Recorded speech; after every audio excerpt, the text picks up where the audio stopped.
dólares o el equivalente en pesos a esa cantidad, y uno dice, se tomaron 45.000 millones de dólares y la Argentina tenía todas estas oportunidades, todos estos proyectos de inversión que nos hubieran permitido efectivamente poder potenciar las capacidades productivas en la economía real, poder generar más trabajo, poder generar más estabilidad cambiaria y por lo tanto bajar la inflación. Y no se usó, le pese a quien le pese, no se usó un solo dólar de esos 45.000 millones de dólares que se tomaron para efectivamente mejorar la capacidad productiva de la Argentina. Nosotros nos enfrentábamos con esto a la hora de diseñar la ley de presupuesto para el año próximo, el 2022. Y hacíamos la cuenta y decíamos, si tuviéramos que pagar todos estos miles de millones de dólares, los 19.000 millones de dólares de capital que enfrentamos con el Fondo Monetario Internacional como parte de los 45.000 millones de dólares que se tomaron a pagar en un periodo de 4 años, ¿qué tendríamos que hacer? ¿Saben lo que eso significaría? Que en vez de haber 2,4% de inversión en obra, del producto en inversión en obra pública, tendría que haber cero. ¿Sí? Olvidémonos de los gasoductos, olvidémonos de cualquier cosa, de las rutas, de las escuelas, de los jardines de infantes. Olvidémonos de todo eso. Significaría también, por ejemplo, que habría que hacer, ahora sí, un mega tarifazo en la línea de lo que hizo el gobierno anterior, o peor. Porque Argentina no contaría los recursos como para proteger la situación de los sectores más vulnerables. Significaría que tendría que haber un recorte en el presupuesto de la ciencia y del desarrollo tecnológico. Justamente el camino contrario a aquel en el cual la Argentina está yendo. Lo veo al ministro de Ciencia, Roberto Salvarezza, con quien se ha trabajado para fortalecer al sistema científico argentino y que haya más recursos, y una ley el año pasado, nuevamente, con el apoyo del Congreso de la Nación, que fortalezca a nuestro sistema científico, entendiendo que debemos construir una sociedad que genere conocimiento y aplique ese conocimiento a la producción. Bueno, Matías Culfas significaría que habría muchas menos partidas para el crédito productivo. Significaría una Argentina con una caída brutal de la actividad y una destrucción de las oportunidades. Una Argentina con más angustia, con más hartazgo, con menos oportunidades. Y lo que nosotros hacemos es resolver problemas en un contexto muy difícil, muy difícil. Y siempre, cada una de estas cuestiones que abordamos lo hacemos con una brújula muy clara, que es cómo podemos mejorarle la vida a la gente. Escuchando. El escuchar es muy importante. Y el adaptarse a partir de escuchar, pero siempre con esa convicción bien definida, buscando transitar este momento histórico de modo de haber dejado una Argentina mejor. Muchas gracias, presidente. Muchas gracias, Darío, por todo el trabajo, y también muchas gracias a los equipos de Darío y a los equipos de las distintas partes del Estado, al sector privado, a los gobernadores, a Sergio por todo el trabajo conjunto para poder llevar a cabo una articulación de reglas de juego que logre, que esté en la línea del espíritu de aquello a lo que apuntamos. Muchas gracias. Señoras, señores, en este acto de presentación del proyecto de ley de promoción de inversiones hidrocarburíferas, escuchamos la palabra del señor presidente de la Nación, Alberto Fernández. Muy bien, buen día a todos y a todas. Un gusto tenerlos aquí para anunciar este proyecto de ley que va a ser tratado por el Congreso y que va en un sentido muy claro, que es tratar de mejorar la capacidad productiva, en este caso de hidrocarburos y de gas, que la Argentina necesita. Es una ley que tiene, bueno, los contenidos ya lo han explicado muy bien el ministro y el secretario, pero que tiene un rasgo distintivo, que es una ley donde todos fueron oídos, todos fueron escuchados y todos aportaron para ver de qué modo esta ley se hacía mejor, se hacía definitivamente conveniente, fructífera para el futuro. Nosotros llevamos trabajando ya casi 2 años en impulsar la producción gasífera y la producción hidrocarburífera, petrolera concretamente, a partir de la puesta en marcha de lo que fue el Plan Gasar o el Plan Gas 4, como lo llamaba yo, y que funcionó, definitivamente funcionó. Y funcionó tanto que hoy nos permite pensar en garantizar exportaciones de gas a países vecinos y de buscar oportunidades de exportaciones de gas a Brasil. Para lo cual hay que hacer todo ese tendido de gasoductos del que estamos hablando. Y eso es algo que nos alegra porque también nos ha permitido de ir bajando los niveles de importación de energía que teníamos nosotros años antes y que significaba una salida de divisas y un desequilibrio de nuestra balanza comercial. Con lo cual, yo celebro que podamos estar mandando en un contexto muy complejo como fue el contexto de la pandemia, que podamos estar mandando una ley construida entre todos, entre el Estado, entre los inversores privados y entre los sectores del trabajo, que también para nosotros son muy importantes, porque en toda nuestra lógica, la idea de alguien que invierte y arriesga y produce convocando al trabajo es muy importante, es muy importante. Y cada pozo que se inicia, cada lugar de exploración que se inicia, son ciudades que empiezan a abrirse alrededor y a desarrollarse alrededor de esos lugares y que permiten en la Patagonia, que es un lugar tan extenso, tan árido, tan complejo, buscar mejores condiciones de vida. Con lo cual, el plan tiene una ambición muy grande. Tiene la ambición de que la Argentina produzca en exceso, exporte los excedentes, ingresen los dólares que hacen falta, en un momento donde a la Argentina esos dólares le hacen mucha falta.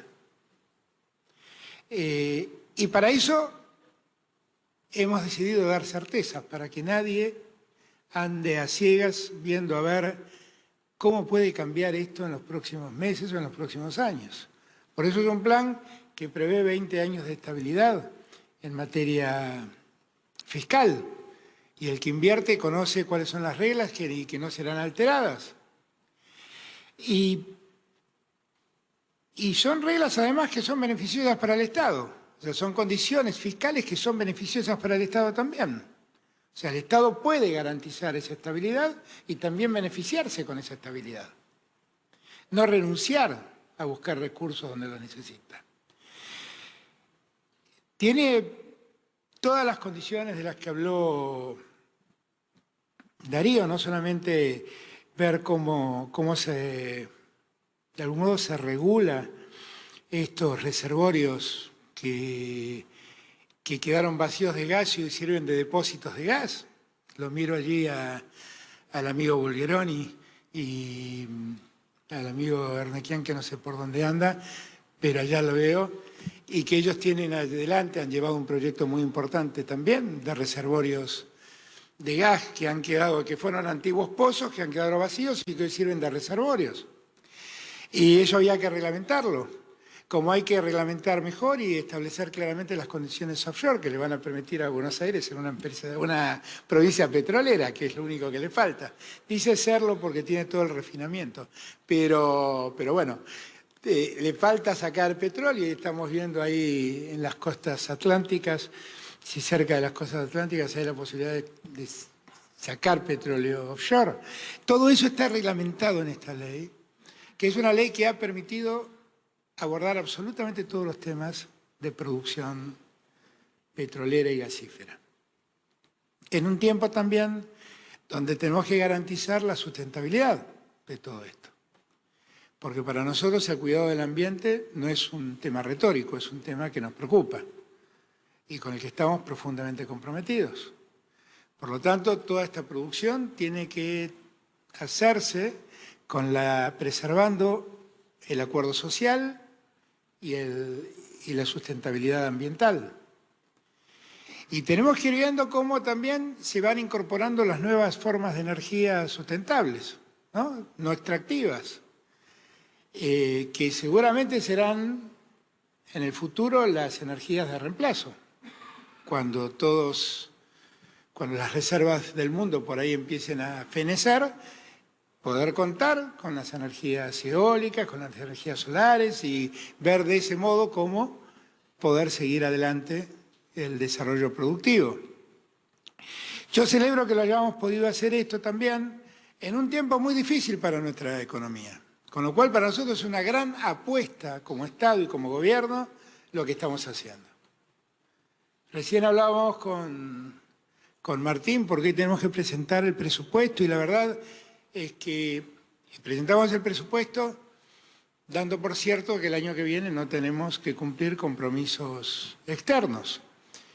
Pero la realidad es que eso exige seguir adelante una negociación con el fondo y conseguirla y lograrla. Pero lo cierto es que si ese acuerdo no existiera, nosotros tendríamos que hacer frente al pago de 19.000 millones de dólares el año entrante. Y las condiciones serían absolutamente otras, absolutamente distintas. Y no solamente serían distintas en potencial de inversión de todos ustedes, sino también sería distinto en las posibilidades que el Estado tiene de promover el desarrollo que queremos promover. No solamente se vería afectada la obra pública, se vería afectada la educación, se vería afectada la salud, se vería afectado el crédito para la empresa, que para nosotros es tan importante, se vería afectado la ciencia y la tecnología.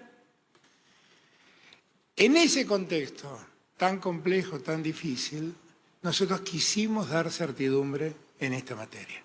Porque creemos que tenemos, lo dije desde el primer día, creemos que tenemos un potencial enorme en esta materia y no podemos desaprovecharlo. Y es el momento de aprovecharlo. Y en eso estamos empeñados, con la misma convicción de siempre. Es cierto que esas convicciones nos impulsan a tratar de lograr la soberanía energética, no tener que depender de importar energía y poder garantizarnos la energía que nos hace falta. Es cierto también que el tiempo al que nos hemos visto sometidos nos ha obligado a tener que revisar 1000 veces cosas que ya teníamos muy definidas en nuestras cabezas, pero que las exigencias nos obligaban a revisarlas, porque el mundo cambiaba y se veía absolutamente traumatizado por una pandemia que hizo revisar todo. Esta es la realidad. Y que también le hizo revisar a los inversores el tiempo de inversión, porque no sabían qué iba a pasar, cuánto iba a durar la pandemia, cuándo íbamos a poder salir. Bueno, ahora que el horizonte empieza a despejarse, yo creo que esta es una gran oportunidad que tenemos y que tenemos que aprovecharla. Tenemos que desarrollar a todas esas provincias. Tenemos que poner el máximo impulso a la actividad petrolera y gasífera. Tenemos que desarrollar y construir esos gasoductos, porque tenemos regiones de nuestro país, en el este de nuestro país, donde el gas no está llegando, a pesar de tenerlo. Y no llega porque no tenemos gasoductos desarrollados.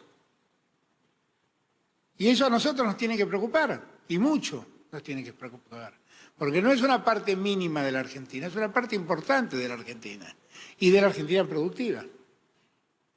Así es que con esa vocación y con esa convicción estamos presentando hoy nuestra ley, con todos los que fuimos actores a la hora de construirla. Los que gobiernan, los gobernadores, las gobernadoras, lo veo ahí a Gerardo Morales en la pantalla, todos unidos en un trabajo común, más allá de cualquier diferencia política, los empresarios, los que trabajan en el sector y el Estado. Es la mejor forma de ir consolidando firmeza en los proyectos que encaramos. Celebro que estén aquí, celebro el trabajo que se ha hecho.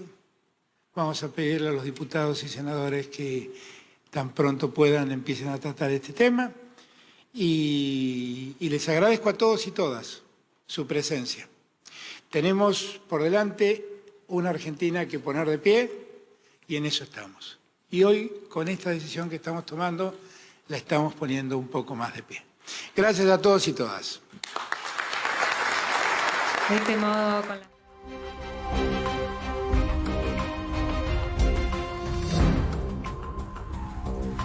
Muy buenas tardes a todos, bienvenidos a Tarde de 24, bienvenidos a MMD. Ya estamos arrancando con toda la tarde, un poquito demorados después del discurso de Alberto Fernández, que tuvo toda una imagen, ¿no? Todo un mensaje, estaba en la presentación del proyecto de ley de hidrocarburos. Después vamos a hablar de lo que esto significa.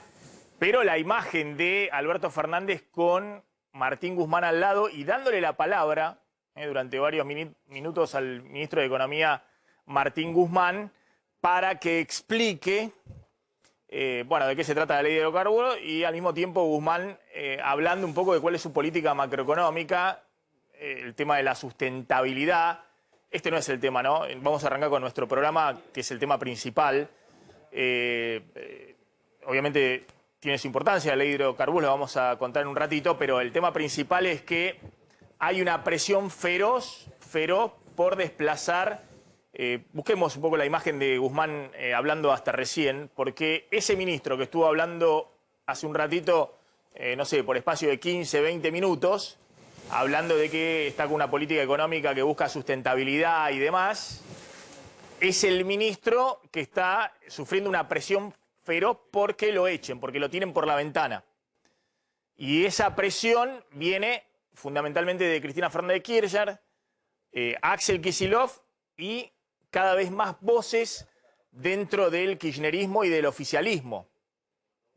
Lo que estamos viendo en este momento es efectivamente una presión muy grande para que sea desplazado el ministro de Economía y gran parte del gabinete de Alberto Fernández, que como nosotros habíamos anticipado ayer, el presidente efectivamente tomó la decisión de resistir. La pregunta es cuánto puede resistir Alberto Fernández con Guzmán en el Ministerio de Economía, con Cafiero en jefatura de gabinete, Culfas en producción, que es la idea de Alberto Fernández.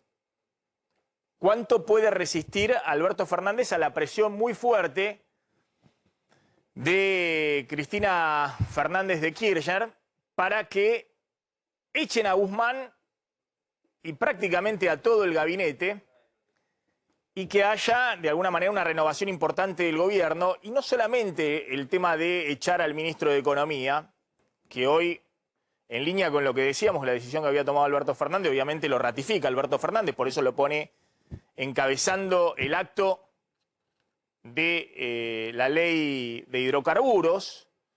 Pero la pregunta, encaremos el programa, la pregunta es ¿cuánto resiste esto?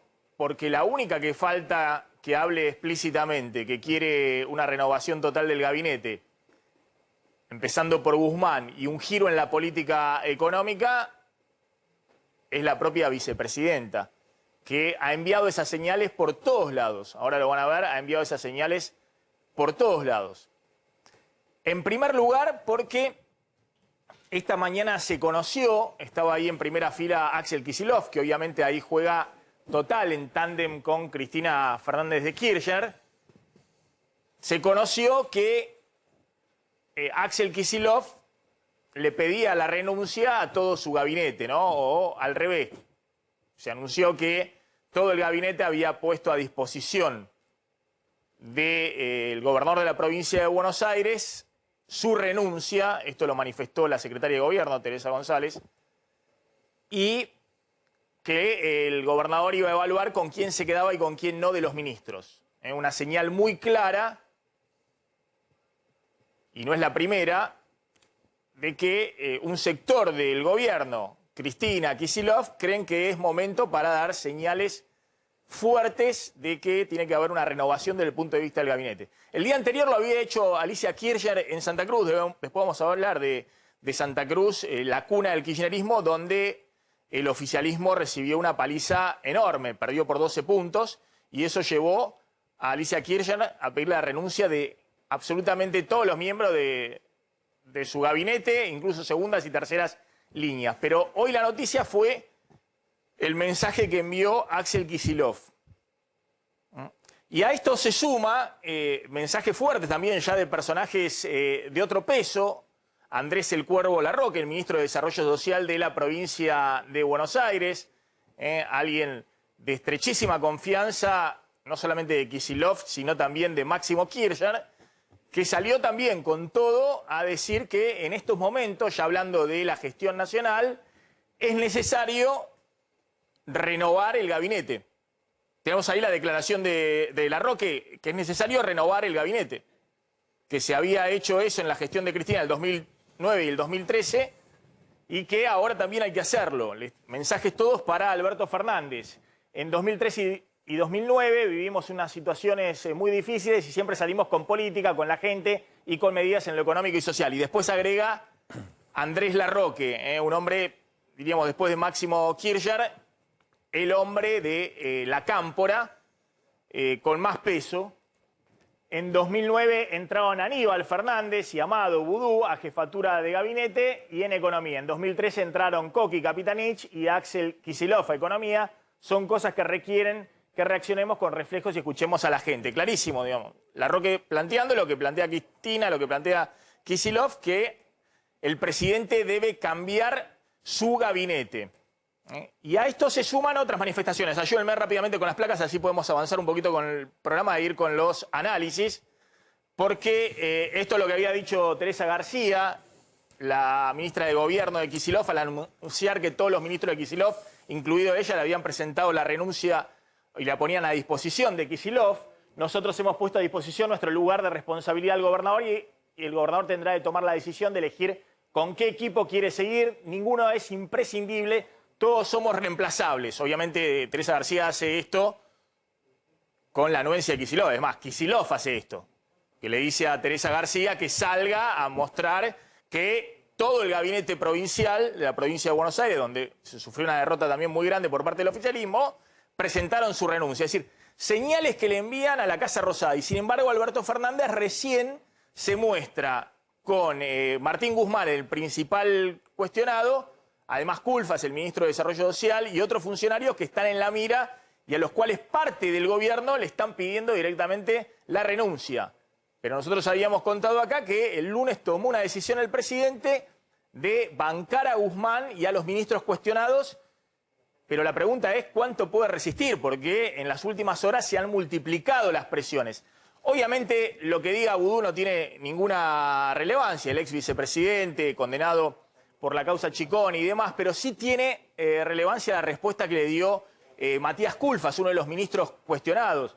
Fíjense, Boudou dice y expresa en una radio oficialista, donde está hablándole a su propio público, la visión del ministro Guzmán fue en sentido contrario y te diría que hasta contrapelo de lo que fue señalado por el presidente en la campaña. Y después agrega, Guzmán hizo foco en las finanzas, no vemos al ministro hablando de los temas de la economía, sino de finanzas. Insisto, Boudou hoy es intrascendente en términos de la gestión oficial, pero expresa a un sector del kirchnerismo que le está apuntando con todo al ministro Guzmán. Y salió a contestarle el ministro Culfas en la misma radio, donde también lo llamaron y le preguntaron por esto de uno de los economistas, entre comillas, Boudou, del kirchnerismo. Y dijo Culfas, me encantaría contar con la situación económica que tenía la Argentina cuando él era ministro, cuando Boudou era ministro.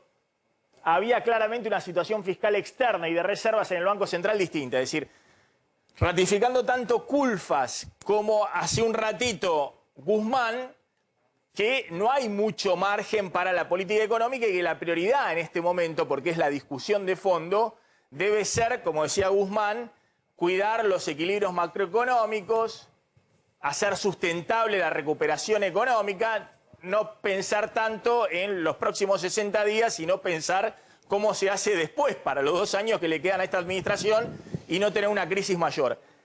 Pero la presión más grande, de mi punto de vista, y quien puso con todas las letras lo que quiere Cristina Fernández de Kirchner en este momento, que es la renovación del gabinete y un giro en la política económica, lo hizo Axel Kicillof, el propio gobernador de la provincia de Buenos Aires, que además fue ministro de Economía y, como saben, es economista. Hubo un mensaje claro, el tema es cómo se decodifica, dijo Kicillof, y después agregó, está refiriendo al mensaje, obviamente, de la derrota abrumadora en las urnas, el voto castigo, el voto bronca muy fuerte contra el gobierno. Para alcanzar la recuperación y compensar las pérdidas de la pandemia, hay que relajar la mirada fiscalista, dijo Kicillof. Hay que relajar la mirada fiscalista. ¿Qué mirada fiscalista? Se preguntarán ustedes. Bueno, es lo que yo le decía la semana pasada al ministro Guzmán acá. Hubo un ajuste fiscal muy grande, en la primera parte del año, que Guzmán negaba acá, pero que los números muestran de manera contundente que ahora toda una parte grande del gobierno, empezando por Cristina y por Kicillof, le están cuestionando al ministro el ajuste fiscal que hizo junto con la inflación para licuar todo, licuar jubilaciones, licuar salarios públicos, licuar planes sociales, y eso consideran que ha sido parte del enojo de la gente de no tener un mango en el bolsillo y votar muy duro contra el gobierno nacional. Obviamente, esta mirada fiscalista que tuvo Guzmán hasta ahora, uno podrá plantear, es una cuestión de formación ideológica, Guzmán es demasiado ortodoxo para este momento y más. No, Guzmán se los ha dicho varias veces, personalmente a Cristina, a Alberto Fernández, al propio Kicillof, con quien se ha reunido también, respecto a los riesgos que conlleva en este momento relajar fuertemente la política fiscal, imprimir pesos y correr el riesgo de tener una nueva crisis cambiaria que vuelva a sumergir a la Argentina en un problema mayor después de la elección de noviembre. Ahora va a contar Claudio Zlotnik cuáles son las medidas que se están evaluando y que mañana va a anunciar el gobierno, que hoy está presentando el presupuesto. Ahora vamos a hablar del presupuesto. El presupuesto tiene ahí un problema muy grande, justamente que Kicillof, que Guzmán está negociando con el FMI toda una reducción del déficit fiscal que converja el año que viene a un número menor de déficit de lo que ha tenido este año. Para eso el año que viene, después vamos a ver los números, es fundamental recortar los subsidios económicos, porque no vas a tener ni el ingreso extraordinario a la riqueza, ni el boom de la supersoja y las retenciones. Hay un problema muy grave ahí, pero el gobierno ha decidido presentar hoy el presupuesto. Ahora vamos a contar, en vez de una campaña electoral, obviamente no podés anunciar que vas a recortar subsidios y que vas a aumentar tarifas públicas después de la elección. Entonces la pregunta es cómo se sale de ese laberinto que plantea, por un lado, la necesidad de presentar el 15 de septiembre, como se hace habitualmente, el presupuesto del año siguiente, y por otro lado, que estás en medio de la campaña electoral con el ministro de Economía totalmente cuestionado por una parte del gobierno y en plena negociación con el FMI. Ahora cuenta Zlotnik cómo son las medidas que se van a tomar el jueves, pero déjenme mostrarles todos estos cuestionamientos que hay a Guzmán en el ojo de la tormenta y la pregunta si Alberto Fernández puede resistir mucho más estas presiones evidentes para que lo eche a Guzmán y renueve, oxigene todo el gabinete nacional. Pero los números son muy claros. ¿Qué le están cuestionando a Guzmán? Vean los números de la ejecución fiscal de los primeros 7 meses del año. Bueno, mandé un cuadro, pero no sé si se ven estos números. Los hacemos en Flourish, que es para la página web. No sé si se pueden ver en televisión. ¿Se pueden ver perfecto en televisión? Bueno. Le agradezco a Amílcar Collante, que siempre elaboramos juntos las estadísticas y los números respecto a la perspectiva fiscal. ¿Se ve bien? Bueno. Porque es para, insisto, es para una página web. No sé. Fíjense los números, primeros 7 meses del año. Primeros 7 meses del año, prestaciones sociales. Prestaciones sociales, un ajuste del 17% en términos reales. Caída de 17% en términos reales. Acá está incluido obviamente el gasto COVID, pero ¿qué significa? De todo lo que recortaste del gasto COVID en comparación con el año pasado, no lo compensaste con gasto social permanente y por eso hay una caída de casi 20% en términos reales del gasto social en los primeros 7 meses del año. Jubilaciones y pensiones, el gasto previsional, lo que yo les contaba, cayó 7,7% en términos reales en los primeros 7 meses del año. Los salarios públicos cayeron 4,4% en los primeros 7 meses del año. El gasto del Estado en salarios públicos. Programas sociales, incluido AUH y asignaciones familiares, ahora recortado en particular. Tuviste un ajuste del 2,8%, recortaste 2,8% AUH, el gasto en AUH y asignaciones familiares en los primeros 7 meses del año. Y eso que en julio fuiste un poquito más expansivo. Si este cálculo lo hacíamos en los primeros 6 meses del año, era mucho mayor, como lo hemos mostrado otras veces. Y bueno, básicamente la eliminación casi total del gasto COVID. Eliminaste el 72% del gasto COVID que tuviste los primeros 7 meses del año pasado, este año. Sí tuviste una expansión en términos reales por arriba de la inflación de los subsidios económicos para mantener las tarifas públicas congeladas, las tarifas de servicios públicos, y los gastos de capital, es decir, la obra pública, que está creciendo desde un piso histórico que estaba el año pasado, piso total, está creciendo 50% en términos reales. Pero todo el gasto social, incluidas jubilaciones, venís con un ajuste enorme en la primera parte del año. Eso es lo que le permitió a Guzmán dar vuelta el déficit fiscal del año pasado. El año pasado se llegó a un déficit fiscal de 6,5% del PBI en medio de la pandemia. El gráfico siguiente, por favor. Por el derrumbe de la recaudación y por el aumento del gasto COVID, que disparó el déficit fiscal y disparó también la emisión monetaria. 2 billones de pesos tuviste que emitir. Pero como muestra claramente el gráfico, pasaste de 6,5% de déficit fiscal el año pasado a un déficit fiscal en los primeros 7 meses del año de 0,7%. Es decir, redujiste fuertemente el déficit fiscal. No sé si está el gráfico. Mostrémoslo, porque estoy hablando hace rato de este tema. Tenía 6,5% del PBI de déficit fiscal el año pasado, voy a repetir todo de nuevo. Porque la recaudación venía por acá arriba, se disparó 100% en términos nominales, es la liñita roja, y la liñita verde es la recaudación, que venía por acá abajo. Estoy repitiendo todo de nuevo, pero antes lo hice sin el gráfico. Y a partir de este año la recaudación se fue para allá arriba, creció fuertemente en términos nominales, entre la retención a la soja, la inflación del 50% y el impuesto extraordinario, tuviste 70%, 90%, 100% de aumento de la recaudación, se fue para allá abajo, para allá arriba, y el gasto fiscal se fue para allá abajo, porque fue creciendo por debajo de la inflación. Por eso la caída del gráfico anterior, del cuadro anterior, en términos reales, un ajuste muy grande de todo el gasto social. Eso le permitió a Guzmán pasar de un déficit fiscal de 6,5 a 0,7% del PBI. Y cuando la meta para este año es 4,5. Entonces, Cristina, Kicillof le dicen, che, pero era 4,5 la meta de este año. Y los 7 primeros meses va a 0,7%. Todavía no tenemos el dato de agosto. ¿Por qué no aflojás la frase de Kicillof que dije antes? Hay que relajar el... ¿Cómo era? Hay que relajar la mirada fiscalista. Kicillof. ¿Se entiende lo que estoy hablando? De los números. Bueno, es eso lo que están discutiendo ahora. Entonces es si vuela Guzmán, y además hay un giro en la política económica. Lo que dice Guzmán, volviendo al anterior, es, ojo que si relajamos mucho el gráfico de déficit fiscal, si relajamos mucho el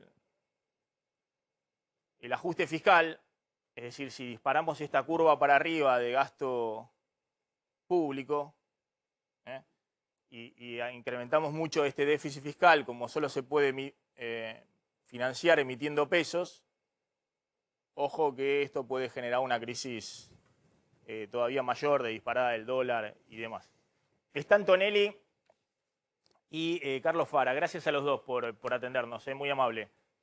Les pregunto, ¿cuánto puede resistir Alberto Fernández estas presiones cada vez más grandes para que lo echen a Guzmán y que haga un recambio grande del gabinete? Esto sabe Fara. Luis. No, a ver, digamos, a mí me parece que Alberto, digamos, claramente, sabe que si Guzmán cae, buena parte, digamos, del poder político que le queda se diluye totalmente. Entonces, a partir de eso ya, digamos, prácticamente no conduce, porque tendría que ir a una situación, digamos, muy complicada desde el punto de vista económico, de las expectativas, la relación con el fondo, la reacción de los mercados, y todo eso es como un poco como pegarse un tiro en el pie, ¿no? Digo, eso y consolidar en la derrota del domingo es exactamente lo mismo. No necesariamente por lo que vaya a ser el nuevo ministro, que sabe Dios quién sería, pero suponemos que sería alguien cercano a Kicillof, sino que, digamos, el presidente, que ya venía desdibujado en su imagen, independientemente de los problemas económicos y de pandemia de la Argentina, lo que haría es confirmar el desdibujamiento y, por lo tanto, digamos, mucha más dificultad para motivar a la base electoral para que vaya a votar el 14 de noviembre. Sí, Maxi, si me permitís, el overshooting fiscalista se debe también a una cuestión de incertidumbre. Y la incertidumbre está producida básicamente no por el gabinete solo y los errores no forzados, sino también por el esquema del hipervicepresidencialismo, ¿no? En donde no se sabe quién manda, esto genera unos ruidos bárbaros, y entonces, viste, naturalmente eso te produce cuida el dólar, entonces un peso que está dando vuelta de más, viste, te genera esta situación que redunda en la inflación, y eso pega a los sectores bajos que fueron los que no se movilizaron. A ver, también está la otra mirada, digamos, si el gobierno necesita también mostrar un cambio, una renovación, una oxigenación, y si este es el momento, ¿no? La señal que dio Axel Kicillof, la que da Alicia Kirchner, esto que decía el dirigente de la Cámpora, que tiene que mostrar. Yo creo que también hay un pedido de un giro más de fondo, no solamente que vuele Guzmán, pero ¿eso puede tener un sentido? A ver, mira, a mí me parece que si vos cuando haces este tipo de cambios tiene que estar coordinado alrededor de un concepto estratégico. A mí me parece que ese concepto estratégico está muy difícil de producir. Me parece que Alberto querría, digamos, tratar de moderarse, ¿no? Tiene la presión de la radicalización y por lo tanto está un poco en el medio de la nada. Ni se radicaliza ni termina, digamos, de dar señales creíbles. Entonces, desde ese punto de vista, independientemente, digamos, del ministro de Economía como tal, hay toda una serie de cuestiones que es lugares del Estado que el presidente realmente no controla políticamente y que pudiesen, digamos, salir con declaraciones, digamos, o con proyectos que, aunque después se desautoricen, digamos, deja de vuelta una imagen totalmente desdibujada. Es decir, yo no creo que estemos en una situación en donde el presidente pueda decidir un giro en el gobierno para un lado o para el otro si no se sienta, digamos, a acordarlo con Cristina. Porque cualquier cosa que va a pasar en los próximos 60 días va a seguir incrementando el desdibujamiento de su liderazgo, la incertidumbre, y ya sabemos dónde termina. Aparte corre el riesgo de incrementar la incertidumbre, ¿no? Digo que corre el riesgo de incrementar la incertidumbre, porque si tiene un ministro de Economía que él sienta al lado, lo pone a hablar de la sustentabilidad, de lo que está haciendo en su política económica, pero hay una parte de dirigentes del oficialismo cada vez más importante que disparan contra el ministro de Economía diciendo que acá tiene que haber cambio, bueno, también genera incertidumbre, digamos, ¿no? Pues más allá de la decisión que tome, que nosotros habíamos anticipado, que había tomado en soledad Alberto Fernández el lunes de mantener a sus principales ministros, al menos hasta noviembre, bueno, hay que ver si efectivamente eso termina sosteniéndose desde el punto de vista político. Mirá, Maxi, vos acá tenés que tener un presidente o una presidenta, ¿no es cierto? La incertidumbre está producida por este tironeo y es estructural. Ahora, cuando vos vas a las elecciones, obviamente una derrota no tiene ni padre, ni madre, ni tía, ni tío. Y lo que se está diciendo en estas horas, más que cómo salir y enfrentar noviembre, es quién tuvo la culpa. Así que si Fernández hace el cambio de gabinete, digamos, la derrota se la come el solo. Y acá en provincia de Buenos Aires, ¿no es cierto? Perdió la estrategia de Cristina Fernández, de la madre de todas las guerras, ¿no? Así que, y se fue el voto peronista, digamos, blando. En ese sentido, lo que se quedaron son los kirchneristas. Con más kirchnerismo, esos votos, digamos, ¿vuelven? Bueno, es una pregunta. Muchos dirán, bueno, eso se debe a la situación económica. Sí, claro, se debe a la situación económica, pero, digamos, esos votos muchas veces no están apoyando a la vicepresidenta o a Axel Kicillof. ¿Y querés contar cuáles son las medidas de mañana? Las medidas que va a hacer el anuncio Alberto Fernández. Hoy fue la ley de hidrocarburos, que es más un tema orientado para darle cierta seguridad jurídica al sector petrolero y gasífero, buscando el tema de la inversión local y la inversión extranjera, fundamentalmente, con ciertas condiciones para el tema de los dólares y demás. Ahí hay cierta continuidad de la política, una especie de política de Estado, ¿no? En el gobierno, el final del gobierno de Cristina, la ley de hidrocarburos original, después la revalidación en el gobierno de Macri, y ahora buscan de dar también esa estabilidad en el gobierno de Alberto Fernández, pues son inversiones obviamente a 10, a 20 años, y como la Argentina tiene desequilibrios por todos lados, bueno, se opta por que haya un traje especial para este sector que pueda aportar muchos dólares en el futuro. Pero ¿cuáles son las medidas de mañana, las medidas que buscan de alguna manera para el bolsillo? Lo primero que hay que decir, Max, es que a esta hora no está claro que mañana haya un anuncio de paquete de medidas. Se está desvaneciendo esta idea y lo que está primando ahora en el gobierno es la evaluación de medida por medida, y lo que dicen los funcionarios es, bueno, las iremos anunciando o sacando a medida que nos pongamos de acuerdo, porque hay diferencias entre los funcionarios, básicamente. Martín Guzmán estuvo hasta anoche sacando justamente cuentas sobre hasta dónde se podía ir en este esquema que él tiene de tener un orden fiscal lo más parecido posible a lo que él mismo planteó en el presupuesto para este año. A ver, número uno, anuncio de un bono para jubilados. En esto sí hay cierto consenso, se está hablando de un bono de entre 5.000 a 6.000 pesos, muy parecido a lo que se hizo hasta hace un mes, digamos, con bonos que fueron para los meses de agosto y septiembre. Bueno, extender lo mismo hasta fin de año. El segundo punto tiene que ver con un aumento directamente para la asignación universal por hijo, que está apenas por encima de los 5.000 pesos, y también para la tarjeta alimentar, un incremento de 50%. Acá hay un gasto público muy importante en caso de esto confirmarse, porque la tarjeta alimentar viene sin aumentos desde, te diría, principios de año. Hubo un incremento en la cantidad de beneficiarios, pero no un incremento en los montos que se perciben. La medida que más consenso se relaciona con el aumento del salario mínimo, que estaba pautado para fin de mes. Es muy probable que esta medida se anuncie entre viernes y lunes. Va a haber una convocatoria al Consejo del Salario Mínimo, pero ya con el gobierno decidido a decirle a los empresarios, a los sindicatos, que hay que aumentar por lo menos el 10%. Esto tiene impacto directo en los planes sociales, así que por eso te diría que va a ser la primera medida que va a salir. También está decidido y por decreto el aumento del piso del mínimo no imponible de ganancias, llevarlo a 180.000 pesos por lo menos, te dicen. Hasta ahora esto Está bien, pero eso lo venimos comentando claro, bueno, todos los días, digamos. Entonces, lo que pasa es que contemos lo nuevo. Lo nuevo es el bono para jubilados, el bono para jubilados, la UH, la tarjeta alimentar. Lo que pasa, Maxi, es que justamente como no hay acuerdo sobre lo nuevo, van a ir largando sobre lo que sí ya hay consenso, como es esta medida que te estoy diciendo. Y te hago una pregunta, y contame lo que está en discusión, que son eso es una cosa más potente, pero ahí sí hay una diferencia total respecto a lo que plantea Guzmán y lo que plantea el resto del gobierno. Básicamente el IFE, que no, si se larga una medida de este tipo no se va a llamar más IFE, porque no va a ir para 9 millones de personas, sino una asistencia, dicen, de unos alrededor de 12.000 a 15.000 pesos, porque pasó más de un año desde el IFE de 10.000 pesos, y ver a dónde se hace el recorte. Es para trabajadores informales. Algunos funcionarios dicen, tenemos en todo caso plata para repartir entre 2 millones de personas, pero el asunto es ver de dónde haces el corte del universo.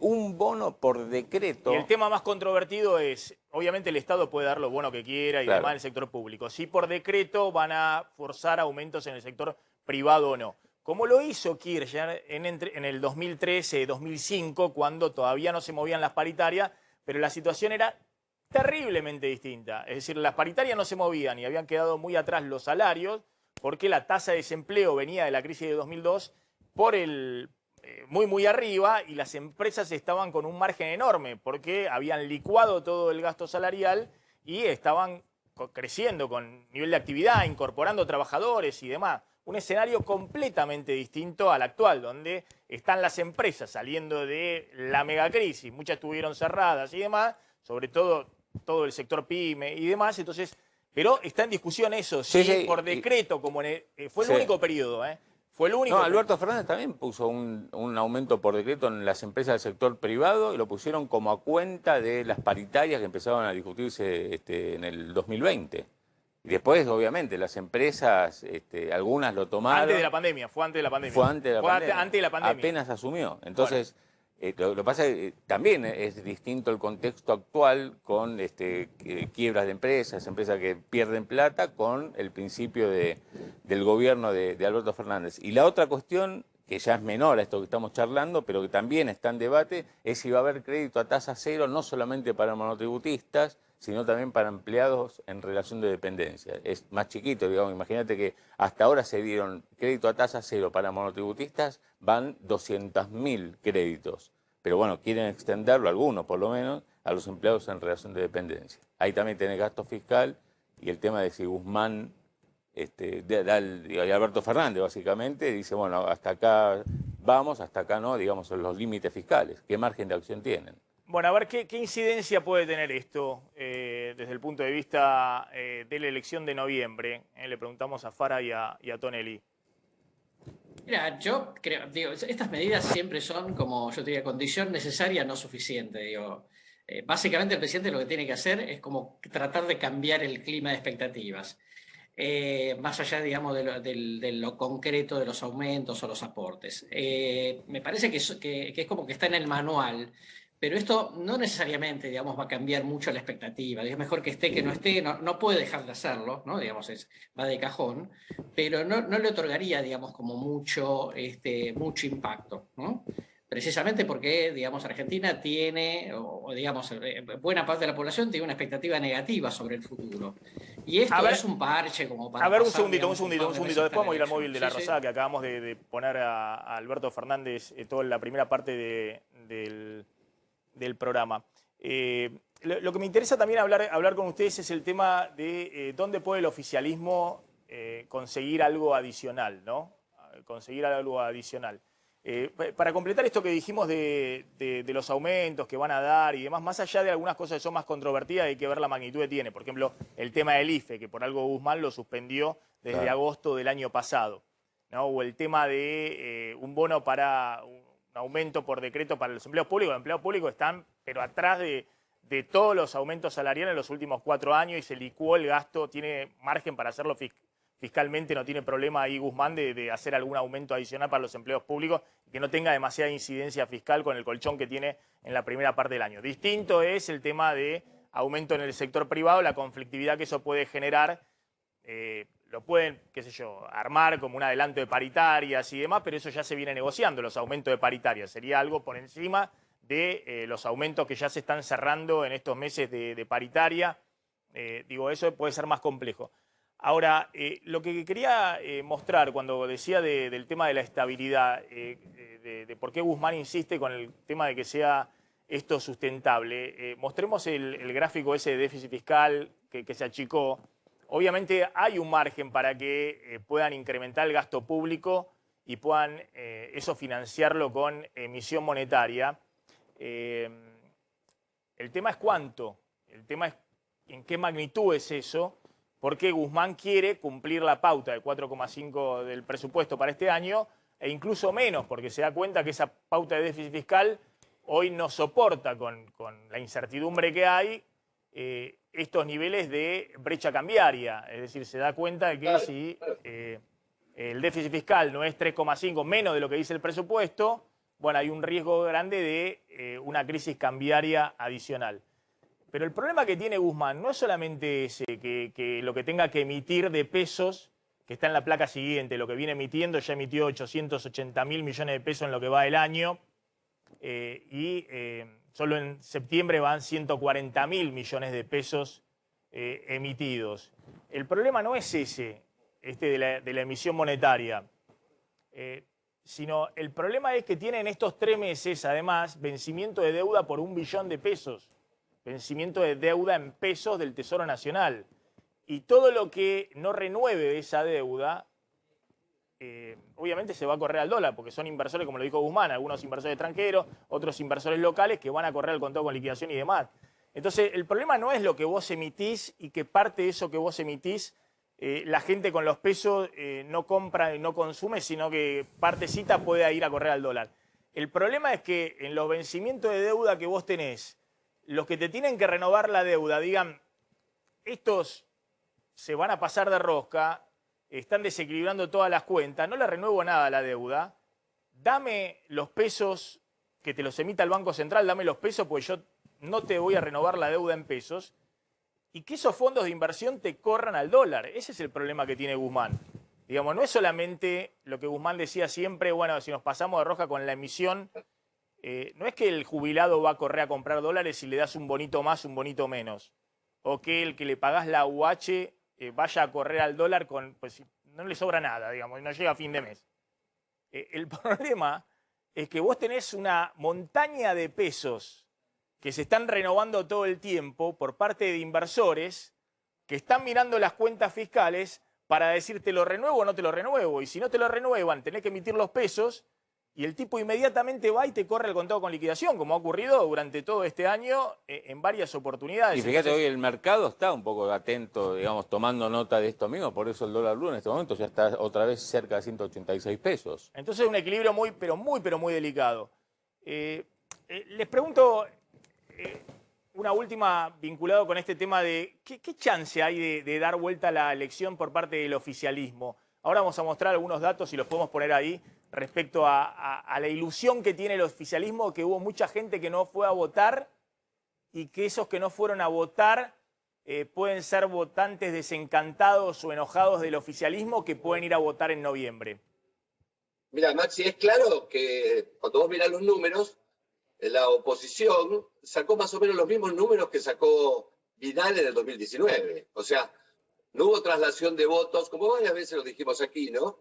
O sea, hay una demanda por un lado de leche y otra de whisky, ¿viste? Entonces, si vos vas al kiosco y pedís leche y te dicen, no, no quedó whisky, la verdad te vas del kiosco. Acá lo que sucedió es que hubo gente que se quedó en su casa o que votó otras alternativas y se dispersó el voto. Esta vez no se fragmentó el peronismo arriba, se dispersó un poco el voto. Y me parece que eso se puede recuperar como Vidal, por ejemplo, recuperó 1.200.000 votos en el 2015 y por eso le ganó al peronismo dividido, ¿no? Ahora, esta situación es muy difícil. ¿Por qué? Porque el contexto económico es un contexto que también deriva de una falla estructural, ¿no? Vos cuando tenés un matrimonio mal avenido necesitas más tarjeta de crédito. La tarjeta de crédito acá es de afuera, ¿viste? Está en un banco yanqui. Entonces vos necesitas dólares. En esta contradicción y esta incertidumbre, los pesos que estés dando vuelta, los vencimientos, como vos decís, de la deuda, pero también, sí, el jubilado se gasta todo, pero lo gasta en el chino, y el chino va al contado y líquido, al líquido también, ¿no? El contado con líquido. Así que todo es presión sobre el dólar. Es muy delgado de equilibrio, ¿viste? Y si la mufa sigue, bueno, esos votos son muy difíciles de rescatar. Perdón, en Casa de Rosada tenemos el móvil y están saliendo los funcionarios. No entendí. Y pero metámoslo, digamos, y mostremos en el recuadro. Tenemos toda la pantalla para mostrar si quién salió. Salió Guzmán, salió Culfas. Estaba saliendo Guzmán, Culfas también. Lo que no tenemos todavía son declaraciones. Si se paran, viste ahí. Claro, si se paran ahí para hablar. Pero bueno, Guzmán tiene previsto enviar el presupuesto durante la tarde, todavía no hay horario, y si en persona, viste que a veces se presenta en persona y lleva ahí los papeles, las planillas. Está Diego Nicolás en el lugar. A ver, Diego. Sí, Maxi, mira, acaba de retirarse el presidente de la Nación. Vos sabés que había llegado poco antes del acto en el helicóptero, había llegado solo, ahora se retiró acompañado de los colaboradores que son más cercanos a él, los que siempre están más cercano, el caso de Julio Beto Velo, el caso de Juan Pablo Biondi, y acaba de salir por la explanada el presidente de la Nación, fue hasta el helicóptero y ya está en estos momentos volando rumbo a Olivos. Estamos aguardando la salida de algunos de los ministros por este lugar, probablemente salgan desde aquí. Recordemos que el acto recién fue en el Museo del Bicentenario, que es el lugar que se encuentra por detrás de la Casa Rosada.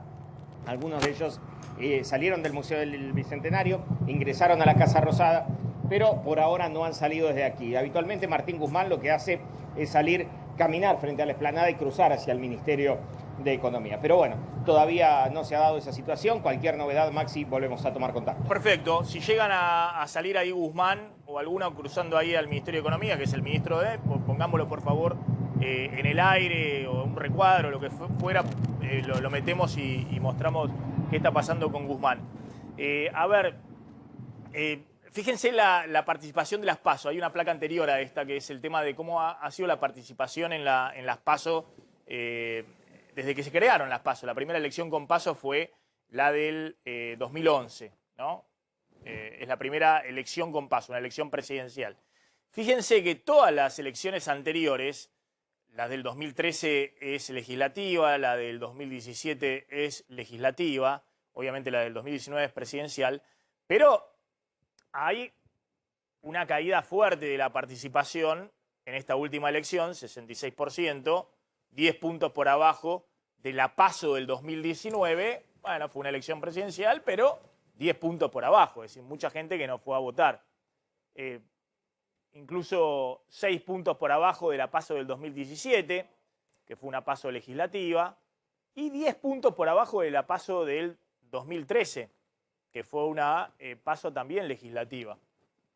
Más de 10 puntos por abajo de la PASO del 2013. Si uno ve qué pasó con los votos, la placa siguiente, bueno, efectivamente hubo 4 millones de personas que no fueron a votar respecto a la elección del 2019.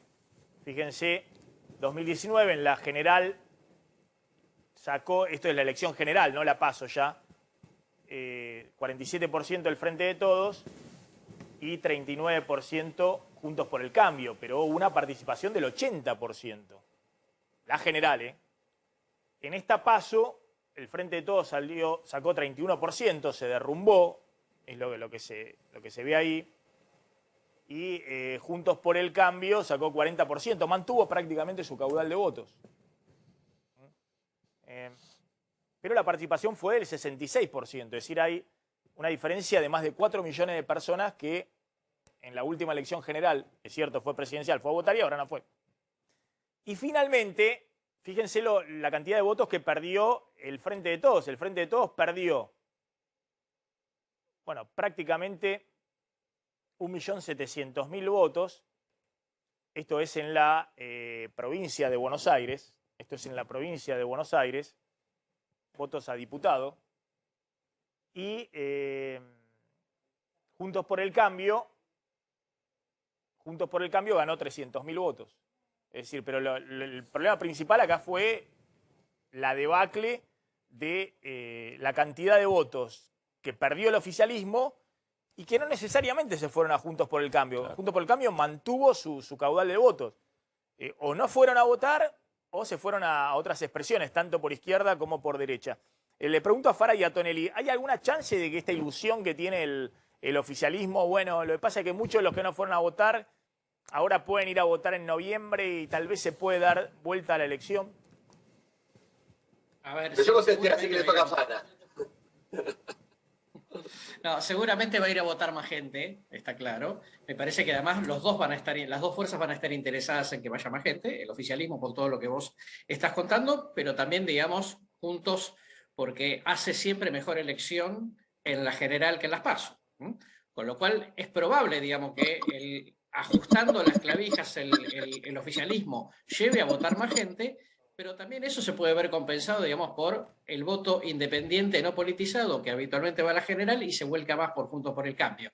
Lo que te quiero decir es que me parece que la mayor participación puede quedar licuada como efecto. no necesariamente, digamos, ayudar al gobierno. En todo caso, yo creo que el gobierno, con esto que estoy contando, puede amortiguar la pérdida, ¿no? Pero no dar vuelta el resultado. Perdón, porque hay una noticia de último momento, un urgente que viene en línea con las presiones que le contaba al presidente de la Nación, a Alberto Fernández. Y tiene que ver con el ministro del Interior, Guado de Pedro, Que acaba de presentar su renuncia al presidente. Puso su renuncia a disposición de Alberto Fernández. Es un poco lo que vos comentabas de la movida que hicieron los ministros de Kicillof en la provincia de Buenos Aires. Es el primer ministro del Gabinete Nacional, el ministro del Interior, que pone a disposición del presidente su renuncia. Bueno, atención que esto viene en la línea que les venía contando, ¿no? Guado de Pedro, que es un hombre de la Cámpora, que obviamente tiene muy buena relación, la ha hecho con el presidente y que todos reconocen que ha tenido como ministro de Interior una actuación, si se quiere, muy equilibrada, de diálogo con los gobernadores, tanto de la oposición como del oficialismo. Atención que está mostrando un poco las cartas de una movida muy fuerte que viene del lado de Cristina. Pero también muy crítico de Guzmán, de la gestión de Guzmán, Guado de Pedro. Bueno, atención porque veníamos contando, empezamos el programa diciendo que Kicillof le pidió a su ministro que pongan a disposición toda su renuncia para mostrar la señal de que el gabinete, ahora es el gobernador el que tiene que definir cómo renueva todo su gabinete. Lo mismo había dicho el día anterior Alicia Kirchner en Santa Cruz ante la derrota aplastante también en la cuna del kirchnerismo, pidiendo la renuncia, echándolo a todos los ministros, secretarios y demás. Alberto Fernández hoy da la señal de que él va a mantener a sus ministros y sobre todo a Guzmán. Nosotros lo habíamos anticipado el lunes. Hoy, hace un ratito, tiene su primer acto con Guzmán, donde le da la palabra por la ley de hidrocarburos. Y bueno, y ahora esta novedad, ¿no? De que Guado de Pedro, siguiendo en línea con lo que opina la Cámpora, Cristina, Axel Kicillof, pone a disposición, y obviamente cuando es un gesto político, ¿no? Envía el mensaje a los medios que ha puesto a disposición su renuncia al presidente de la Nación, obviamente buscando que otros ministros hagan lo mismo, de que Guzmán, que Culfas y demás también hagan el mismo gesto político, como una forma también de forzar a Alberto Fernández a tomar una definición de cómo sigue con su gestión de gobierno, con qué equipo de ministros sigue su gestión de gobierno. A ver, brevemente, ¿cómo estás evaluando esto, Luis Tonelli? Es gravísimo, ¿no? ¿Cómo lo va a evaluar el mercado? Como una situación casi, ¿no?, en donde se va la pata fundamental del gobierno, porque esto está bien. Pone a disposición la renuncia, ¿no? Supongo que el presidente no se la acepta. A ver, esperamos un segundito, Luis, porque dale, que hoy tenemos un programa bárbaro. Sí, viste, está movida la cosa. Pero ¿quién está ahora para conectar? ¿Está Farah? Estoy acá. Bueno, presente. completá, Luis. Ahora a ver, empecemos por Farah, que creo que no se puede ver. Es simple, ¿viste? Esto es movió una pieza fundamental la presidenta, lo movió el alfil y se lo puso, le puso el revólver en la nuca al presidente. ¿Cómo lo va a leer la política? Lo va a leer así.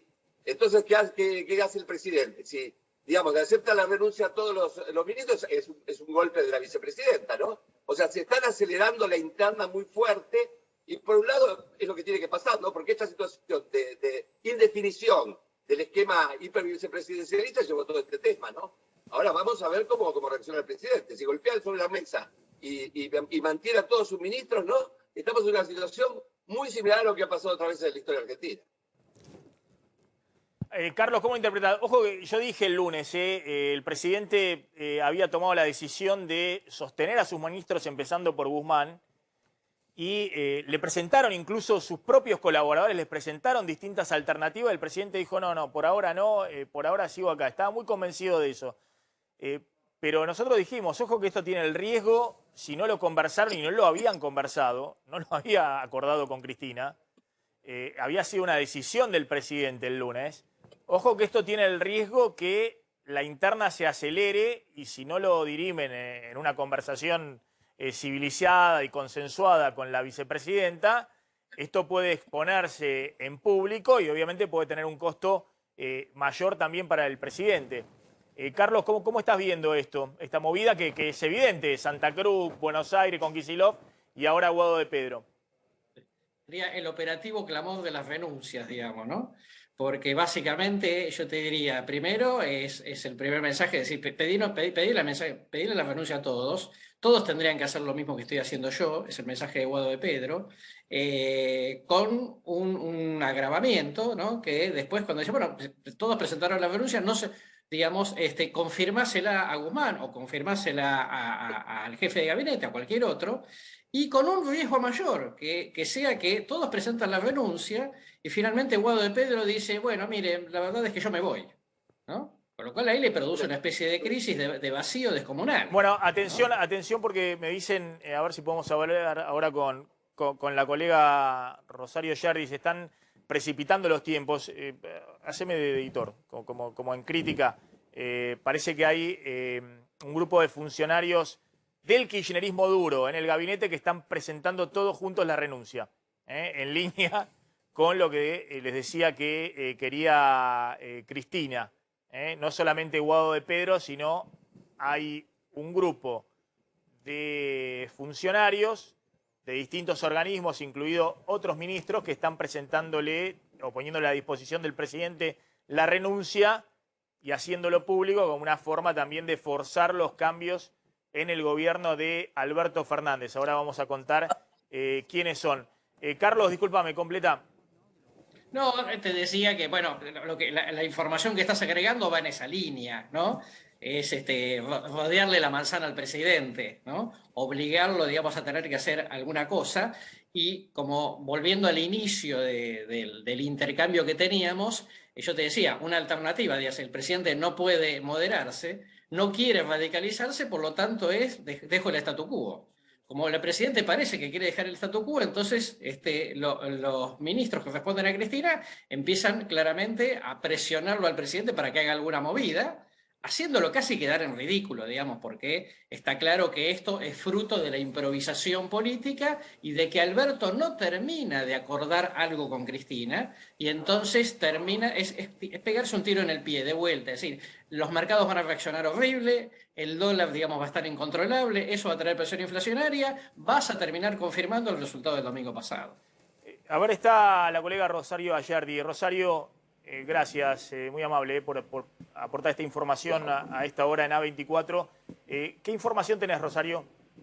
Bueno, es así, son además de Guado de Pedro, ministro más cercano a Cristina Kirchner, se conoció que puso a disposición la renuncia, pero no solamente él, Maxi, sino hay 4 ministros más del universo K que también pusieron a disposición su renuncia. ¿De quiénes se trata? Nada más ni nada menos que de Martín Soria, ministro de Justicia, Roberto Salvarezza, que es el ministro de Ciencia, Luana Volnovich del PAMI y Fernanda Raberta del ANSES. Los 5 funcionarios más kirchneristas pusieron también su renuncia a disposición del presidente. Es un claro mensaje al resto del gabinete para avanzar en cambios en los que está seguro el gobierno que tiene que hacer, ¿no? Claro, ese es un mensaje muy claro, Rosario. Vos también lo interpretás así, de Cristina, que ya había enviado el mensaje el lunes o el martes con Alicia Kirchner y la renovación total en Santa Cruz. Esta mañana con Kicillof, todos los ministros de Kicillof presentando o poniendo a disposición su renuncia y hace un ratito con Guado de Pedro, y ahora sigue el resto de los funcionarios kirchneristas duros o de la cámpora en el gobierno nacional. Es un mensaje muy claro a Alberto Fernández, ¿no?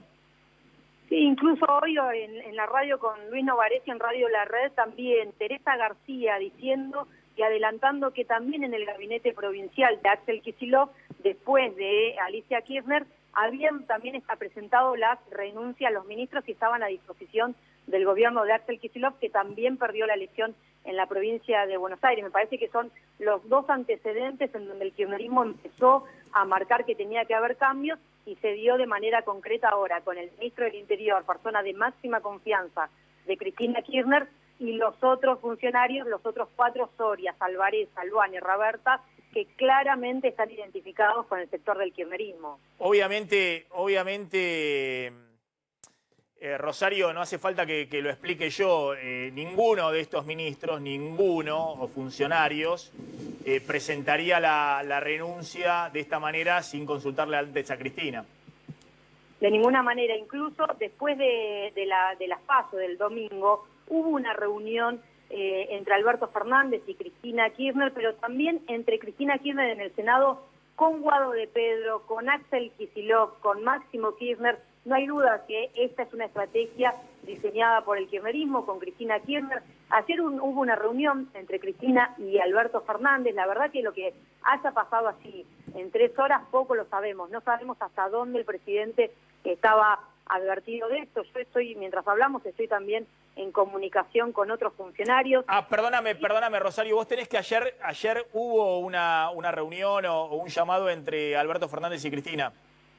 Hubo una reunión de 3 horas entre Cristina Kirchner y Alberto Fernández en Olivo. La verdad que no sabemos bien qué se habló allí, si Cristina Kirchner le adelantó esta estrategia o no. Lo que a mí me dicen, yo ahora estoy consultando a otros sectores del gobierno, al ala albertista, y dicen, todos los funcionarios del gabinete tienen a disposición la renuncia del presidente. Hay que ver si se plasma de manera concreta como la plasmó Guado de Pedro y los otros 4 funcionarios kirchneristas, porque lo fuerte de esto, me parece, más allá de las declaraciones como hoy las daba Teresa García, es ver la carta en donde se ponen a disposición claramente estos ministros. Me parece que hasta ahora no había sucedido con otros funcionarios. Rosario, acá lo tengo al colega Novarecio que me reenvía el tuit que pusiste dando este anticipo y aplaude efectivamente la información. No te pongas celoso, Luis, porque después Rosario está con vos a la noche en el programa, a las 8 de la noche en A24. Vos sabés, Rosario, que el lunes yo conté, y me imagino que vos tenías la misma información, que el presidente solo había tomado la decisión de sostener a sus ministros de confianza.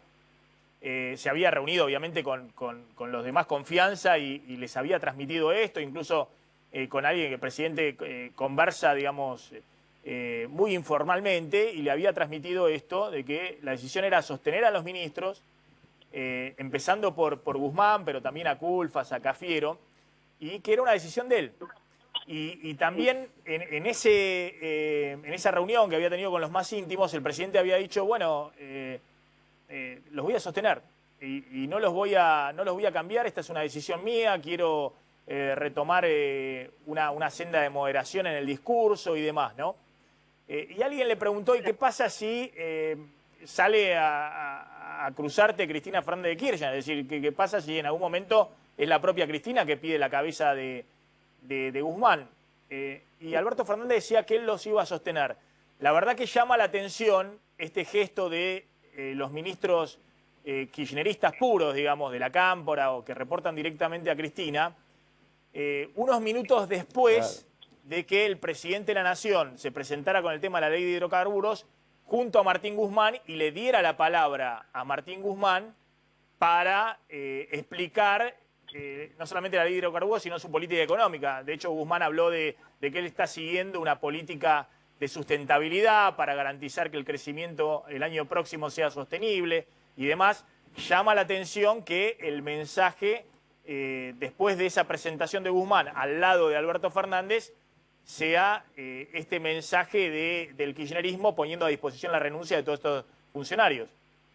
Sí, hay que ver qué es lo que pasa también ahora a Maxi. Si finalmente Alberto Fernández lo que termina haciendo es sosteniendo a todo su gabinete que puso algunas renuncias a disposición, o finalmente a partir de esto presentan finalmente se terminan renunciando algunos funcionarios. Me parece que es clave la decisión de Alberto Fernández. Bueno, le acepta la renuncia a Guado de Pedro y a Roberto Salvarezza, por ejemplo, a Luana y a Raberta. ¿Y qué pasa con el resto de los funcionarios? Hay que ver cuál es la decisión de ahora Alberto Fernández, porque como vos decías, yo tenía la información en pleno domingo a la noche, cuando ni bien terminó el discurso, no pasaron algunos minutos de Alberto Fernández, que se fue a Olivos y estuvo hasta las 2 de la mañana con su equipo de máxima confianza. Estamos hablando de Juan Pablo Biondi, Santiago Cafiero, Julio Vitovelo y Gustavo Vélez, y así esa misma noche le dijo, no hay cambios de gabinete, y el mensaje inicial fue, no hay cambios de gabinete. Bueno, con estas renuncias a disposición, ¿qué va a hacer ahora el presidente Alberto Fernández?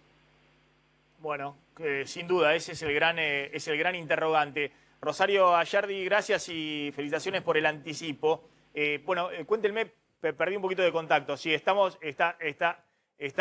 Carlos Fara. Carlos, para completar este análisis. No, yo te diría esto. Digo, me parece que todo apunta a forzarlo al presidente a tomar algún tipo de decisión que el presidente no quiere. Me parece muy importante, digamos, la información respecto de que haya habido una reunión ayer y ahora se produzca esto, ¿no? Digo, o esa reunión fue de 3 horas, no acordaron nada, o acordaron algo, alguien no entendió lo que acordaron. En cualquiera de las situaciones, digamos, es una situación realmente preocupante para el presidente. Y Cristina seguramente, digamos, va a seguir moviendo fichas hasta que logre del presidente algún tipo de reacción en la línea que ella quiere. Sí, insisto, hoy en el acto del presidente estaba obviamente Sergio Massa en primera fila, estaba Axel Kicillof, porque había varios gobernadores que ahora están involucrados con la ley de hidrocarburos, además de Alicia Kirchner, obviamente, el gobernador de Jujuy, Morales por Zoom. Pero atención la frase también de Kicillof a la agencia Telam, ¿no? Hay que salir de la mirada fiscalista. Un poco también criticando la mirada fiscalista, está hablando de todos estos números que les mostraba de Martín Guzmán. Ahora, Maxi, Alberto Fernández, hoy cuando expone, dice: el presupuesto que vamos a mandar esta tarde al Congreso incluye el acuerdo con el FMI. Digo, esta también es una señal del presidente al lado de Guzmán. Guzmán fue el que hizo los números y obviamente tiene que mantener el orden fiscal porque de otra manera no hay ningún acuerdo con el FMI. Carlos, gracias, muy amable. Ahí estaba Carlos Fara. Bueno, contame qué está pasando en este momento en los mercados. Bueno, mercados que previo a esta última noticia que dimos ya estaban desde el punto de vista del mercado paralelo agitados, alterados, porque el paralelo está a 185,50. Esto son 3,5 pesos más que el cierre de ayer. El contado con liqui sigue en un valor de 174 pesos con un Banco Central que por ahora no intervino, pero ayer en este mercado sí, en el otro, en el canal oficial, volvió a comprar dólares. Me cuentan que ahora también está comprando dólares el Banco Central porque hay una sorpresiva y mayor liquidación de exportadores, con lo cual el mercado oficial del dólar está más tranquilo que la semana pasada. El paralelo con todas estas estos cruces, estas presiones políticas, están 185,50 y el dólar contado con liqui otra vez tirando para arriba, dando cuenta de la dolarización que se mantiene. Gabriel Rubinstein, gracias por atendernos, muy amable como siempre. Vamos a analizar muy cortito de economía, porque acá hay una bomba política en este momento que está estallando y quiero seguir avanzando con esa bomba política y es lo que se está viendo, ¿no? Obviamente esta bomba va a tener todo tipo de repercusiones desde el punto de vista económico en los próximos días, pero por eso, Gabriel, gracias, muy amable como siempre. Te pido simplemente un breve comentario. ¿Cómo estás viendo esta situación? Porque tengo que volver inmediatamente lo que está sucediendo ahora, que se está moviendo o sacudiendo el gabinete de Alberto Fernández, que Alberto Fernández está tratando de resistir como puede, está tratando de mantener a Guzmán y a sus ministros de más confianza como puede. Sí, yo dividiría entre una cuestión táctica de acá a la elección de noviembre. La cuestión táctica es, ¿qué hacemos? Metemos plata en la calle. Si son 100.000 millones de dólares, será un 10% más de lo que estábamos esperando de emisión de base monetaria hasta fin de año. Esa es una cuestión táctica. También es una cuestión táctica si renuncia al gabinete ahora o lo cambia después, porque como vos creo que también lo comentaste en algún momento, si renuncian todos ahora, nombrás nuevo ministro de Economía, nuevos ministros, y digamos, si la elección no cambia, lo desgastaste muchísimo. Entonces es una discusión táctica. Después la cuestión estratégica es ver cómo seguir los próximos 2 años.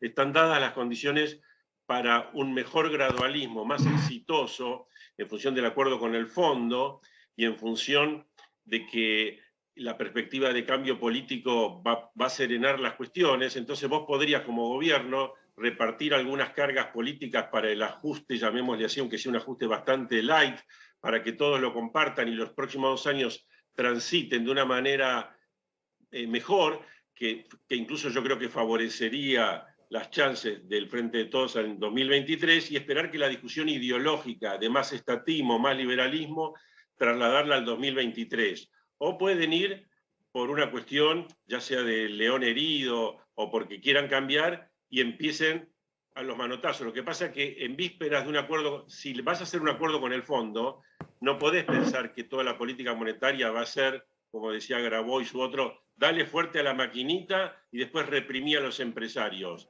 Eso no va a andar.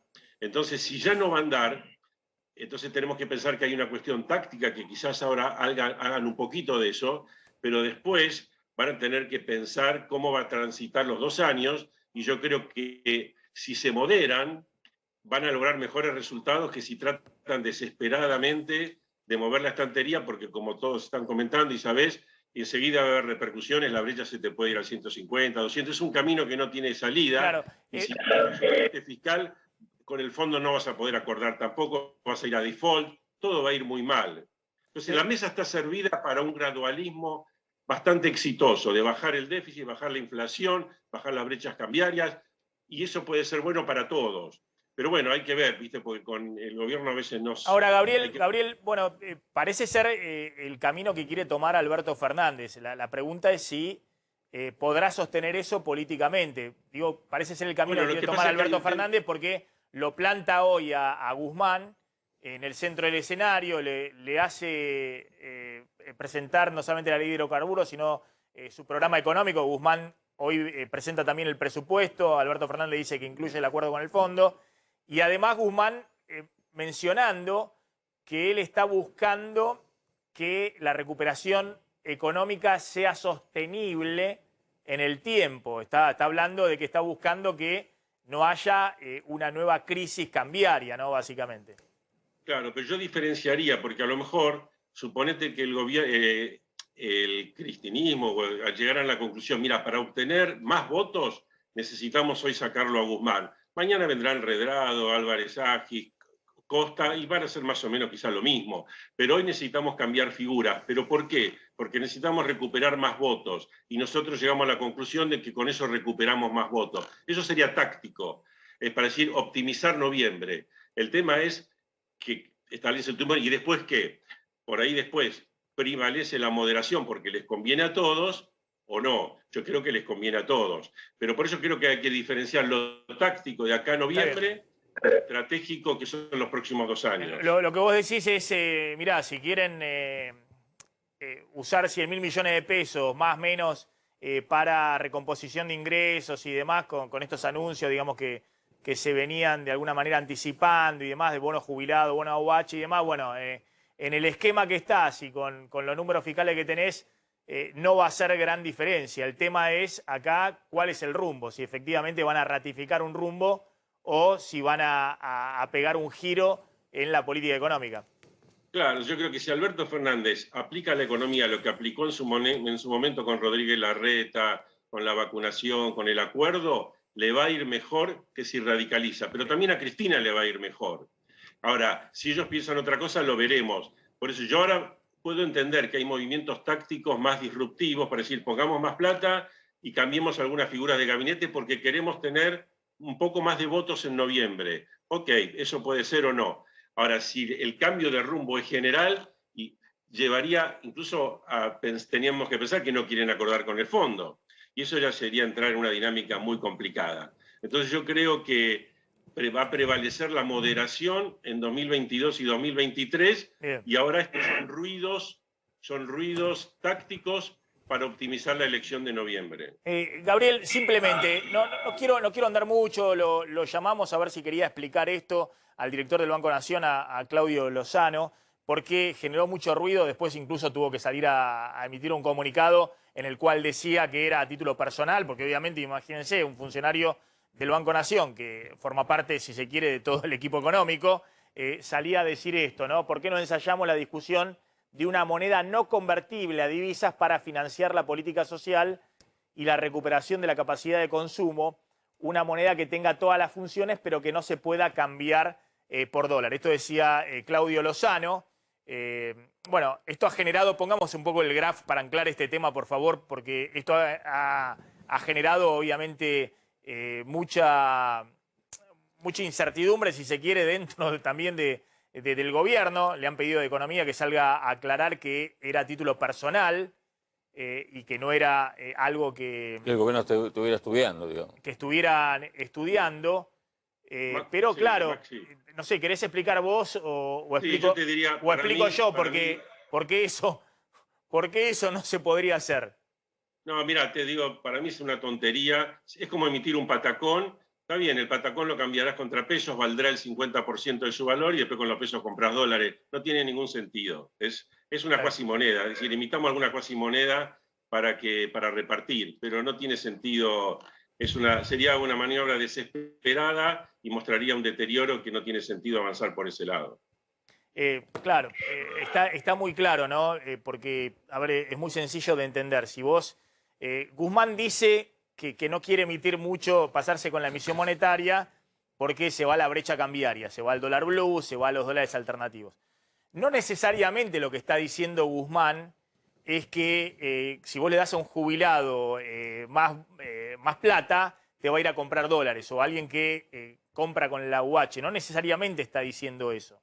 Lo que está diciendo es un combo de la política económica. Si vos tenés que emitir mucho más peso de lo que estás emitiendo ahora, vos tenés filtraciones por todos lados que se pueden ir al dólar. Digamos, una partecita puede ir ahí, otra partecita puede ser que se asusten los depósitos en pesos y vayan, otra partecita puede ser el billón de pesos que te tenés que renovar de deuda en los próximos 3 meses y digan, pero esto están desequilibrando todas las cuentas fiscales, no te renovo la deuda y te corro con los pesos al dólar.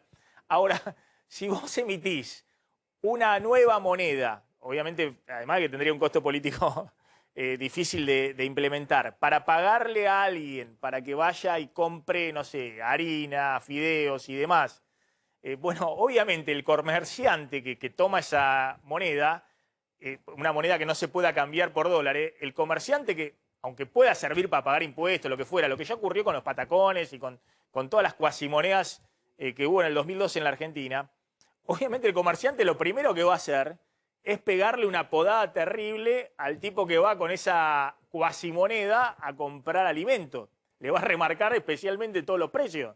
Porque el comerciante sí después con ese dinero excedente puede quererse dar vuelta, vender esa moneda a alguien que se la cambie por peso y correr al dólar para refugiar sus ahorros. ¿Se entiende? La economía es una integralidad y obviamente lo único que aceleraría es la depreciación rápida de esa moneda y los precios de algunos sectores que efectivamente vos estás tratando de beneficiar. Gabriel, gracias, muy amable como siempre. Bueno, gracias, Maxi. Bueno, ahí estaba Gabriel Rubinstein.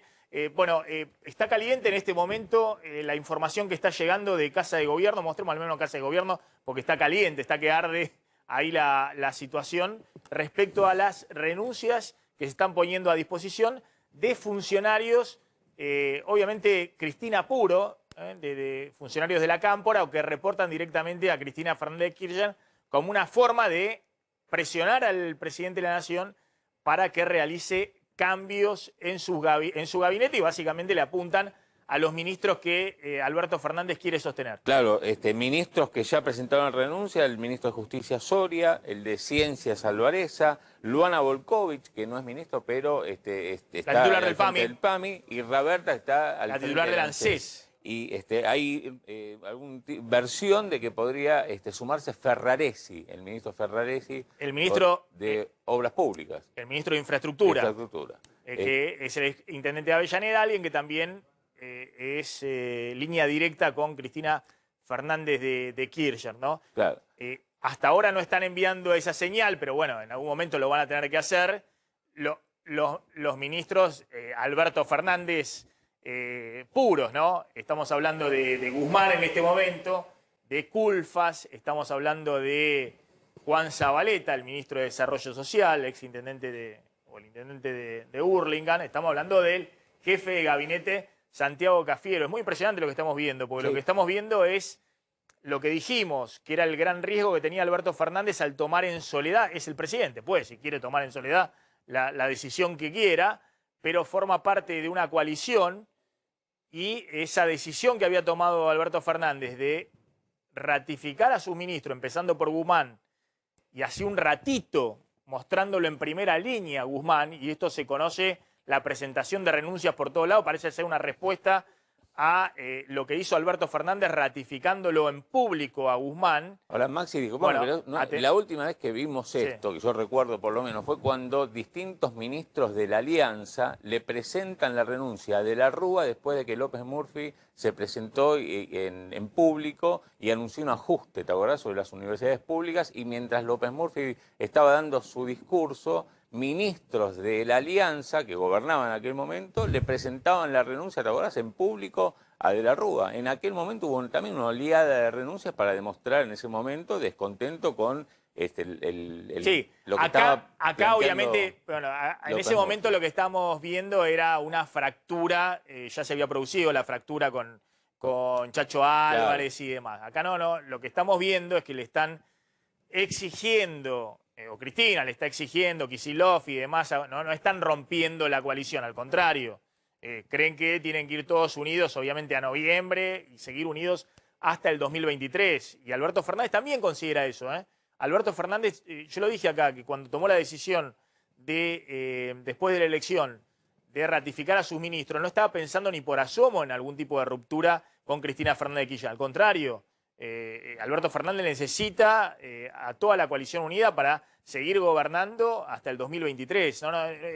Es incomparable la situación. Acá lo que estamos hablando, aunque no se sabe cuáles pueden ser las consecuencias últimas, es que hay una movida muy fuerte exigiéndole al presidente que oxigene, que renueve su gabinete y obviamente apuntando también al ministro de Economía, a quien creen responsable de la derrota o parte de la responsabilidad de la derrota, básicamente porque también le están exigiendo un giro en la política económica. Claro. Pero lo primero que le están pidiendo, Cristina, es una renovación del gabinete. Ojo que esa renovación del gabinete, también hay varios dentro de la cercanía de Alberto Fernández que creen que efectivamente hay que renovar el gabinete, después de lo que fue la derrota aplastante del domingo. Pero Alberto Fernández ha tomado la decisión, ahora vamos a ver cómo sigue en las próximas horas, porque es muy fuerte, ya no son declaraciones de Kicillof o declaraciones de Larroque, de la Cámpora, diciendo que hay que cambiar el gabinete. Ahora, los propios integrantes del gabinete de Alberto Fernández, que responden a Cristina Fernández de Kirchner, están anunciando que ponen a disposición su renuncia para forzar al presidente a tomar una decisión, ¿no? Y forzar a los otros integrantes del gabinete también a hacer lo propio. Vamos a la tanda y ya volvemos.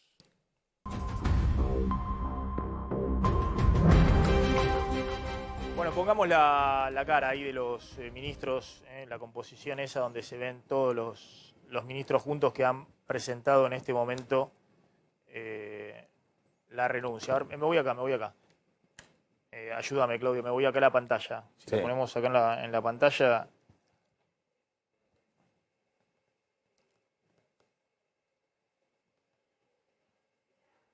Bueno, ahí están. Contá. Ahí están los ministros, está Guado de Pedro, está Luana Volnovich, la titular del PAMI, Salvareza, el titular de Ciencia, Raberta, titular del ANSES, y Soria, ministro de Justicia, que son por ahora los ministros y secretarios de Estado que han presentado la renuncia, que han puesto a disposición. En el caso de Guado de Pedro, que es la carta que se conoció pública, no dice renuncio de manera indeclinable, que es la típica que hacen los ministros cuando renuncian y no hay manera de convencerlos. Él dice, pongo a disposición del presidente en lo que estamos hablando, que es un gesto político. Hasta el momento la información es que sigue previsto que Guzmán presente más tarde, a última hora de la tarde, el presupuesto del año 2022. Recordemos que el propio presidente dijo que los números que estarán contenidos en ese presupuesto, nosotros tenemos algún detalle aquí, y ya, digamos, tienen en cuenta un acuerdo con el Fondo Monetario, que el presidente no dijo cuándo se darían ni los términos, y que Guzmán está trabajando, como lo hace habitualmente, ya en el ministerio, después de haber estado en la presentación con el presidente. Bueno, está Hugo Aime. Hugo, ¿qué tal? Gracias por atendernos. Una pregunta, Hugo, nada más. ¿Cómo estás viendo toda esta movida de discusión en público de cómo sigue el gabinete de Alberto Fernández?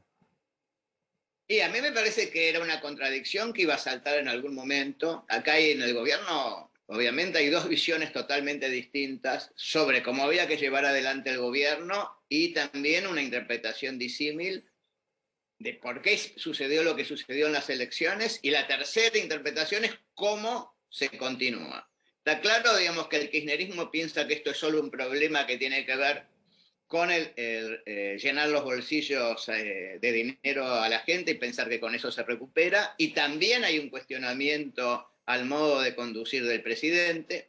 Está claro que el presidente, lo hemos visto desde el domingo a la noche, hasta hace poquito ha decidido ponerse al frente de la campaña y quemar todas las naves.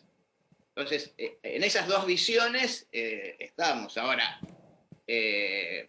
esto me parece que complica muchísimo la situación del oficialismo para el proceso electoral y para el futuro. Yo no creo que esto termine simplemente en un ministro que se va, otro ministro que se queda. Esto es por un lado, digamos, estamos frente a una discusión sobre el futuro del Frente de Todos, digamos, más allá que yo estoy de acuerdo con lo que vos decís, de que obviamente tiene que mantenerse unido. Estas dos visiones, ante la falta de conducción clara del Frente de Todos, en algún momento tenía que suceder. Vos sabés, Hugo, respecto a lo que decís, que claro, también Alberto Fernández había tomado solo la decisión de sostener a Guzmán, a Cafiero. Claro. Y claro, la discusión acá también es si hay una controversia de fondo respecto al rumbo, no solamente de la gestión del gobierno, que evidentemente la hay, respecto a los funcionarios que no funcionan, sino también al rumbo económico, ¿no? Al ajuste fiscal de Guzmán, la negociación con el fondo y demás. No hay ninguna duda. O sea, cuando se está diciendo entre pasillos, que vos lo conocés mejor que yo, que ya el acuerdo con el fondo está cerrado, y hay otros sectores que están discutiendo si es a 10 años o a 20 años, está claro, digamos, que no sé si lo que quiere cerrar Alberto Fernández, el kirchnerismo está de acuerdo en cerrar. Entonces todo confluye en una discusión sobre Guzmán. Ayer, digamos, vimos claro, digamos, el Cuervo Larroque pidió la renuncia de Guzmán y la de Cafiero. Esto es una continuidad de absolutamente lo mismo. El kirchnerismo... Ahora, vos que conocés bien al peronismo, ¿no? Pues una cosa es el Cuervo Larroque, la Cámpora pidiendo la renuncia. No solamente fue Larroque, sino que hubo varios funcionarios también menores, una senadora que responde a Cristina. Pero uno pensaba, decía, a ver, ¿cuándo en algún momento Cristina va a hacer un gesto fuerte? Y evidentemente lo está haciendo ahora, porque todos estos ministros que están presentando su renuncia, obviamente fue Cristina que les dijo, ustedes presentan toda la renuncia al presidente y es una forma de forzar el cambio en público, ¿no? No, que no hay duda. A ver, desde el momento en que Cristina dijo, hay funcionarios que no funcionan, después le dijo, Alberto, ordena al gobierno, está expresando un malestar. Y los dirigentes del kirchnerismo están molestos por el modo y por el concepto, digamos, de la política y del rumbo económico. Esto fue desde el comienzo, yo diría los 2 o 3 meses de que nació el gobierno. El problema es aquí si el kirchnerismo entendió que al poner a Alberto Fernández hacia una política de centro, digamos, para tomar los sectores, digamos, más conservadores o más de centro de la sociedad, ¿era una excusa para ganar la elección o era una política permanente? Y me parece que el gobierno termina la campaña fortaleciendo la idea de la polarización de nuevo, que Macri tiene la culpa de todo, y Alberto ahora intenta volver al centro y me parece que le va a resultar muy complicado. Sí, la verdad que... claro, porque ese era el otro punto, que el presidente al parecer había tomado la decisión de que su tono de campaña ahora iba a ser moderado, digamos, iba a cambiar el chip, iba a volver a un estilo más moderado de conducción. Claro, pero siempre el kirchnerismo, cuando perdió los procesos electorales, fue a fortalecer el proceso de polarización y la idea del vamos por todo. Y esto, digamos, se complica en un momento porque también aparece cuestionado la palabra del presidente, la credibilidad en el presidente, digamos, el tema de Olivos lo golpeó en su nivel de credibilidad, ¿no? Entonces, por eso yo creo que se está en un momento muy, muy difícil. Y a mí no me termina de quedar claro qué se está pensando, no solo en términos de qué pasa en noviembre, sino cómo continuar con el gobierno. Hugo, gracias, muy amable, como siempre. No, muchas gracias. Bueno, ¿qué dato tenés, Claudio, en este momento? Bueno, que se sumarían, lo ponemos en potencial porque estamos tratando de chequear, se sumarían a la ola justamente de funcionarios que renuncian, a Juan Cabandier, que es el ministro de Ambiente, también un hombre cercano a Cristina, la Cámpora, sí. Y también Paula Español, que siempre hablamos, la secretaria de Comercio. La secretaria de Comercio Interior, que es una funcionaria también, allí muy relacionada con la Cámpora, con Cristina, también se sumarían a... Bueno, parece que confirman que se sumaron Cabandier y Español. Pues mostramos a Cabandier y a Español, a Paula Español, que es la número 2 del Ministerio de Producción, la que está abajo de... La número 2 de Culfas, que se encarga, acá lo contamos siempre, del tema de precios, básicamente, relaciones con las empresas, bueno, la que tiene bajo su mando el tema de precios cuidados, la que sostuvo precios máximos y la encargada de desarmarlos, justamente todo el tema de precios pasa por Paula Español, y que, bueno, abajo la segunda de Culfas, que es justamente uno de los ministros apuntados por el kirchnerismo, también puso a disposición la renuncia junto con otros funcionarios ligados a Cristina y al kirchnerismo. ¿Y cómo están los mercados en este momento? Y el dólar paralelo está a 185 pesos,